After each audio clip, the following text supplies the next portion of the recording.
Telugu Bigg Boss season 8లోకి entry ఇస్తున్న wild card contestants entry ఇస్తున్నారు. ఎంట్రీ ఇవ్వడం ఆల్రెడీ ఇచ్చేసారని అనుకోండి. అలాగే ఇంకా నైని, పావని, గంగావ, అరితేజ, రోహిణి, మహబూబు, టేస్టీ తేజ, గౌతమ్ కృష్ణ, అవినాష్ వీళ్ళు ఈ సీజన్కి 8 మంది వైల్డ్ కార్డ్ కంటెస్టెంట్స్ అయితే నాకు అనిపిస్తుంది. ఏంటంటే ఈ వైల్డ్ కార్డ్ కంటెస్టెంట్స్ అందరూ కూడా బిగ్ బాస్ హౌస్లో బిగ్ బాస్ గేమ్ ఎక్స్పీరియన్స్ ఉంది కాబట్టి ఈసారి వాళ్ళ గేమ్ న్యాచురల్గా ఉండదేమో అనిపిస్తుంది. అలాగే మన అందరం ఇప్పటికే అనుకుంటున్నాం తెలుగు బిగ్ బాస్ సీజన్ 8లో కన్నడ వాళ్ళే ఎక్కువ ప్లేసెస్ ఎక్కువ అయ్యిందని, ఎక్కువగా వాళ్ళనే కంటెస్టెంట్స్గా తీసుకొని వస్తున్నారు అని. కనీసం వైల్డ్ కార్డ్ కంటెస్టెంట్స్ అయినా ఎక్స్ కంటెస్టెంట్స్ కాకుండా కొత్త వాళ్ళకి ఛాన్స్ ఇచ్చి ఉంటే బాగుండేది.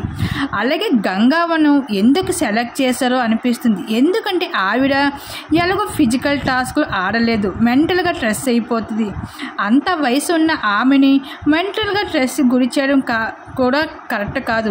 ఆమె తగిన టాస్క్లు కూడా ఆడలేదు. అలాంటిది బిగ్ బాస్ మరి గంగావని ఎందుకు తీసుకొస్తున్నారో మరి అర్థం కావట్లేదు.